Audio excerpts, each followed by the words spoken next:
Et notre invité café ce matin est Franck Lucas, directeur de l'école doctorale du Pacifique. L'occasion de revenir sur la nouvelle édition des doctorales qui se tient depuis hier à l'Université de la Polynésie. Et Yorana, Franck Lucas.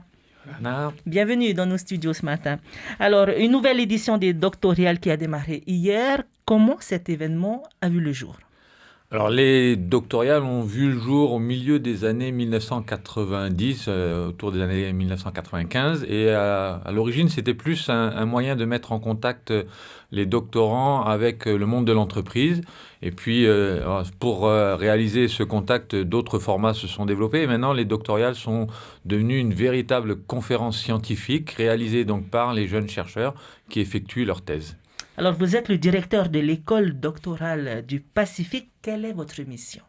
L'objectif, c'est d'accompagner donc tous les jeunes chercheurs qui font leur thèse et qui donc espèrent obtenir le grade de docteur à l'issue de cette thèse. Donc, c'est un accompagnement administratif, mais c'est aussi donc une aide au déroulement de cette thèse en leur proposant des formations, en les accompagnant pour préparer donc la soutenance de thèse et aussi pour préparer un point extrêmement important, c'est ce qu'on appelle l'après-thèse, donc l'insertion professionnelle à l'issue de la thèse. Alors, les doctorales, vous l'avez dit, sont donc une conférence scientifique qui permet aux jeunes chercheurs d'exposer leurs travaux. Ils en sont à combien d'années d'études pour arriver à ce niveau-là? Alors, il y a deux possibilités. Soit le doctorant réalise sa thèse donc à temps plein et la durée qu'on retient généralement, c'est 3 ans. Mais certains étudiants réalisent leur thèse à temps partiel, c'est-à-dire qu'ils ont une autre activité à côté et la durée à ce moment-là est augmentée et c'est généralement plutôt 6 ans. 6 ans. De longues études. Alors, qu'est-ce qu'on demande justement à un chercheur? Qu'attendez-vous de leur part? L'objectif, c'est de faire un travail de réel scientifique. La thèse est une formation à la recherche, mais par la recherche. Et donc, au cours de ces 3 ou 6 années, ils doivent traiter un sujet donc, de manière très précise et très pointue. Donc, en apportant donc, de l'innovation en termes de connaissances, il faut apporter des éléments qui n'ont jamais été démontrés, qui n'ont jamais été donc, proposés dans le domaine scientifique. D'accord. Et une quarantaine de chercheurs se sont inscrits cette année. Une année 2021 que vous qualifiez d'exceptionnelle. Pourquoi? Plusieurs titres. Déjà, parce que l'année dernière, l'édition des doctorales n'a pu se faire, donc pour des raisons de crise sanitaire. Donc maintenant, ça fait bientôt 2 ans que les doctorants n'ont pas eu l'opportunité de présenter l'avancement de leurs travaux de recherche. Donc voilà, ils étaient sans doute un peu impatients de faire un petit peu le point. Et c'est aussi une situation très particulière puisque la société et les activités donc, socio-économiques ont été fortement perturbées ces derniers temps, y compris les travaux de recherche et y compris le travail de nos doctorants. Donc faire un peu le point sur leur avancement était vraiment fondamental pour savoir si tout se passe bien et s'ils sont toujours aussi motivés et si les résultats sont au rendez-vous. Alors, les doctorales ont démarré hier. Qu'est-ce que vous pouvez retenir? Quels ont été les sujets abordés hier? Alors hier, on a eu des très belles présentations. Il y a sans doute des présentations qu'on pourrait améliorer, mais il y a eu des très belles présentations sur des thèmes qui sont vraiment extrêmement intéressants. À l'issue de la journée, on a eu aussi une table ronde qui a été donc animée par monsieur Alexandre Talercio et qui a regroupé donc 4 experts dans des domaines différents. Et le thème qui était abordé, c'est la recherche doit-elle être utile? Donc c'était un thème qui était un peu volontairement polémique. L'objectif de cette table ronde, c'était de dire que toute recherche est bonne à faire.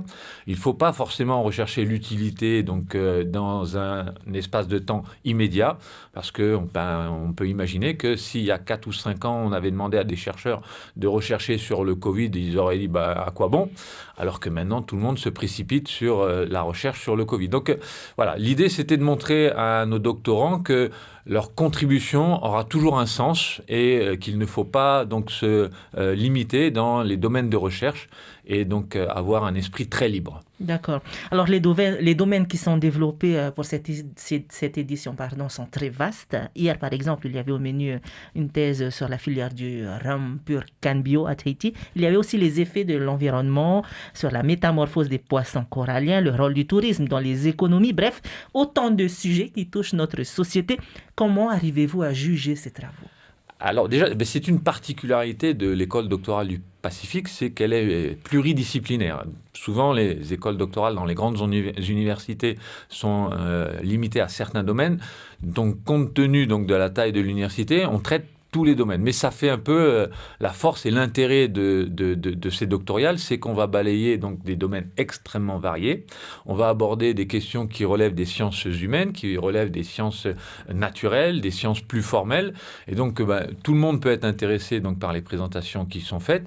Et c'est vrai qu'on aborde des sujets hautement donc, sensibles pour la Polynésie, qui, à mon sens, dispose de pépites scientifiques du fait de son contexte. Et quels sont justement les domaines hautement dédiés particulièrement à la Polynésie? Il est évident que compte tenu donc, de la situation de la Polynésie, qui à mon sens constitue un véritable laboratoire à ciel ouvert, la diversité et l'étendue de la Polynésie française elle-même, elle propose donc un territoire d'expérimentation à tous nos chercheurs qui est formidable. Voilà, par exemple, donc, tout ce qui est étude des écosystèmes marins, ça me paraît donc vraiment donc, le cœur de métier de la recherche. Et j'ai du mal à imaginer qu'on puisse, par exemple, faire de la recherche sur les récifs coralliens sans venir en Polynésie. Je pense notamment aux recherches qui sont faites sur les moustiques, je pense aux recherches qui sont faites sur la ciguatera. Ce sont des spécificités de recherche locales. Et voilà, toute la force de nos activités de recherche, elle peut aussi résider là, sachant que ces problèmes qu'on connaît, nous, et auxquels on est très confrontés, un jour ou l'autre, on s'est aperçu qu'ils se diffusent à travers le monde et les solutions qu'on peut proposer, peut-être qu'un jour elles les intéresseront et elles sauveront une partie de la planète. Et est-ce que les autorités de ce pays se sont servies notamment des travaux de ces chercheurs? Ah oui, hier, donc, la force un peu aussi des doctorales, c'est d'accueillir les institutions et d'échanger avec les institutions. Il faut savoir que donc, le pays soutient les activités de recherche en finançant certains projets de recherche. Donc effectivement, et l'objectif de ces doctorales, c'est aussi d'échanger avec les institutions. Et donc l'objectif de la table ronde d'hier soir, c'était de voir quelle orientation on peut donner à nos recherches pour qu'elles prennent encore plus de sens, sachant qu'il ne faut pas non plus se limiter dans les domaines de recherche. Et quels sont les moyens mis à la disposition des chercheurs pour leur recherche? Et surtout, combien de temps ont-ils pour rendre leurs conclusions? Alors, les financements donc, des thèses sont de diverses manières. Il y a déjà des bourses de thèses qui sont accordées par l'université. Il y en a 3 qui sont accordées donc, tous les ans. Il y a des financements par les entreprises, sur ce qu'on appelle les thèses en format CIFRE. Il y a la possibilité d'intégrer donc, dans les programmes de recherche des financements pour des thèses. Et puis, il y a un grand nombre de thèses qui sont faites en autofinancement. Et les personnes sont salariées et elles se financent elles-mêmes le déroulement de la thèse. Et donc, soit les personnes sont financées, les doctorants sont financés et ils ont 3 ans.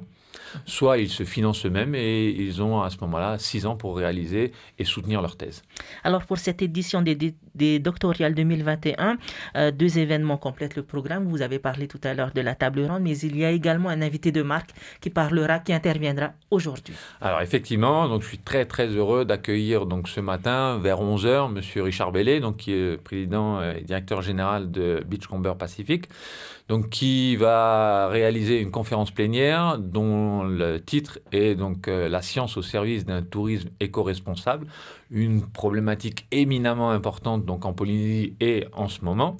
Et donc l'objectif de cette conférence, c'est d'aborder justement l'approche qu'il a eue pour développer une activité économique, mais de compléter cette activité économique avec un soutien, un apport de la recherche, ce qui s'est fait sur l'atoll de Tetiaroa, qui accueille des programmes de recherche, qui accueille des chercheurs dans ces locaux.